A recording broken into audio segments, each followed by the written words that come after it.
Assalamualaikum warahmatullahi wabarakatuh. Alhamdulillah.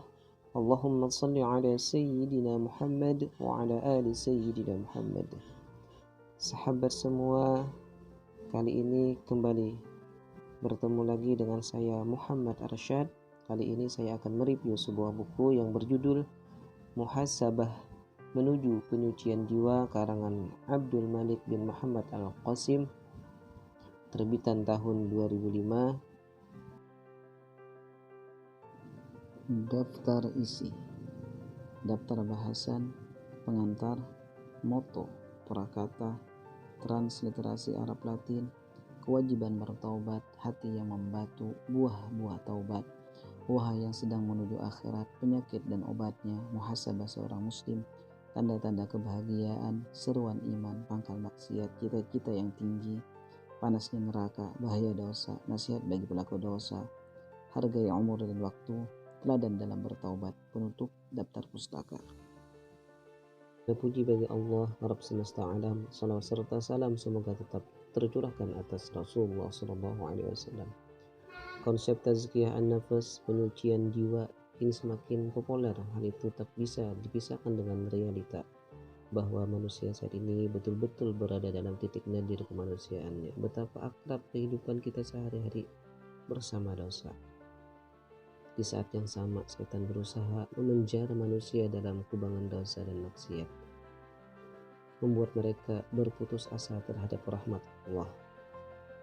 Buku ini berusaha mengajak kita untuk tidak berputus asa dari rahmat Allah, selalu bermuhasabah agar jiwa kembali bersih. Kelebihan buku ini, penulis tidak sekedar menulis teori-teori definitif, tetapi sebentuk narasi yang sangat syarat dengan refleksi dan renungan. Membacanya kita semakin yakin bahwa jiwa yang bersih, diri yang bersih, tetap dijanjikan bagi orang-orang yang mau bertaubat. Moto Ahmad bin Asim berkata, sungguh inilah ghanimah baridah. Perbaikilah sisa-sisa usiamu, niscaya terampuni dosa-dosamu yang telah lalu. Pembahasan yang pertama ialah kewajiban bertaubat. Istighfar yang tidak disertai penghentian dari perbuatan dosa adalah seperti taubatnya pendusta. Fudail bin Iyad. Kita selaku hamba Allah yang mana tidak luput dari yang namanya dosa dan kesalahan, sebagaimana Nabi Muhammad SAW sabdakan, kullu bani Adam khata'un wa khairu khata'ina at-tawwabun. Semua anak Adam pernah melakukan kesalahan dan dosa, dan sebaik-baik orang yang berbuat salah dan dosa adalah orang yang mau bertobat.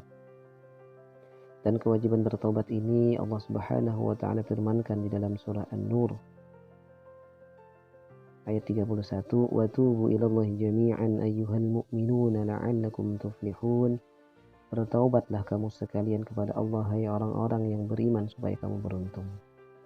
Dan di hadis yang lain Nabi Muhammad SAW sabdakan, at-taibu mina dzambi kaman la dzambalah. Orang yang bertaubat dari dosa bagaikan orang yang tidak punya dosa.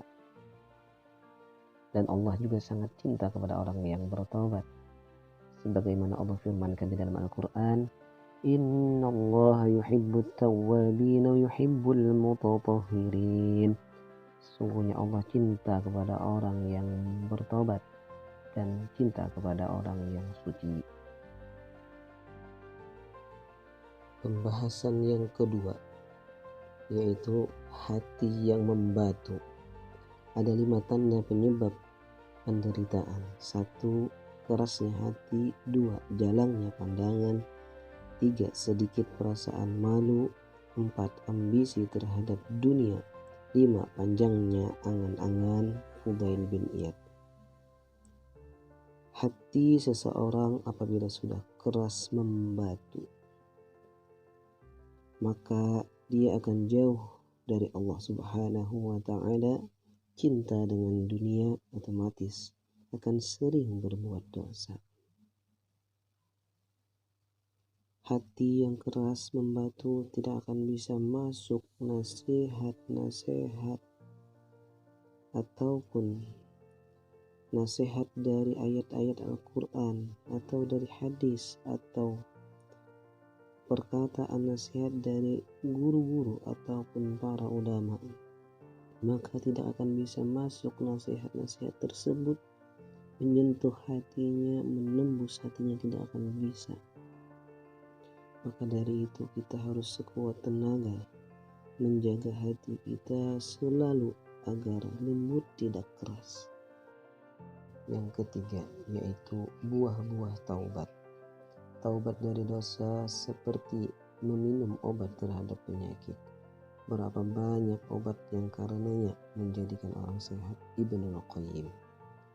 Buah-buah taubat atau manfaat bagi orang yang mau bertaubat kepada Allah Subhanahu wa Ta'ala. Di antaranya dimudahkan baginya pintu-pintu rizki dari arah yang tak terduga-duga.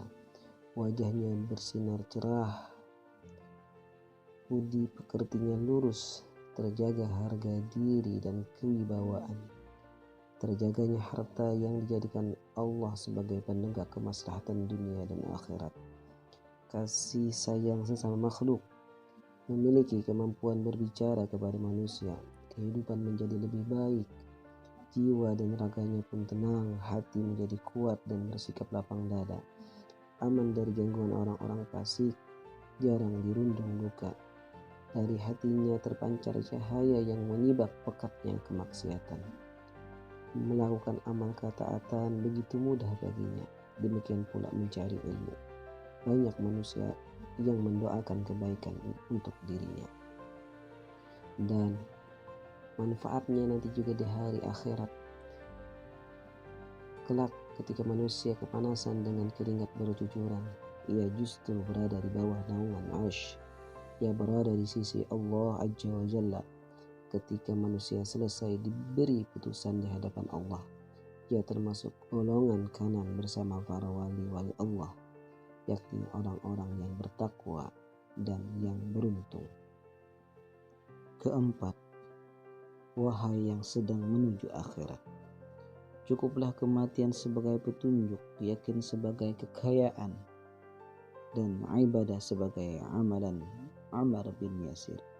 Wahai orang yang bercita-cita untuk menempuh perjalanan menuju Allah dan negeri akhirat, maka bersegeralah mengejar, karena sudah saatnya untuk mendapatkannya kembali. Anggap perjalananmu sudah diambang tujuan dengan melihat aib diri sendiri, melihat amal dan kekurangan-kekurangan yang ada. Jadikan ketaatan kepada Allah sebagai jalanmu, kan kau peroleh kejayaan di surga. Tinggalkan semua dosa dan perbuatan keji. Allah akan beri apa yang kau inginkan. Kelima, penyakit dan obatnya. Beruntunglah orang-orang yang mendapatkan dalam catatan amal perbuatannya memuat banyak istighfar. Siti Aisyah radhiyallahu anha, Ar-Rabi bin Khaisam bertanya kepada para sahabatnya, tahukah engkau apa itu penyakit, obat dan penawarnya? Mereka menjawab, tidak tahu. Beliau menerangkan, penyakit itu adalah perbuatan dosa, obatnya adalah istighfar, penawarnya adalah bertaubat dan tidak akan mengulangi lagi. Keenam, yaitu muhasabah seorang muslim. Al-Hasan berkata, sesungguhnya orang mukmin bertanggung jawab atas dirinya. Ia selalu mengintrospeksi dirinya karena Allah Azza wa Jalla. Sungguh ringanlah hisab pada hari kiamat bagi orang yang mau menghisab dirinya di dunia, dan beratlah hisab pada hari kiamat bagi orang yang tak mau bermuhasabah terhadap dirinya di dunia. 7. Yaitu tanda-tanda kebahagiaan. Di antara tanda-tanda kebahagiaan dan keberuntungan adalah setiap kali bertambah ilmu seorang hamba, bertambah pula ketawaduan dan kasih sayangnya. Setiap kali bertambah amal kebajikannya, bertambah pula rasa takut dan sifat hati-hatinya. Setiap kali bertambah umurnya, berkurang pula sifat tamaknya. Setiap bertambah hartanya, bertambah pula kedermawanan dan kemurahan hatinya. Setiap bertambah nilai dan kedudukannya, bertambah pula kedekatannya dengan orang lain, memenuhi kebutuhan-kebutuhan mereka dan rendah hati kepada mereka. 8. Yaitu seruan iman.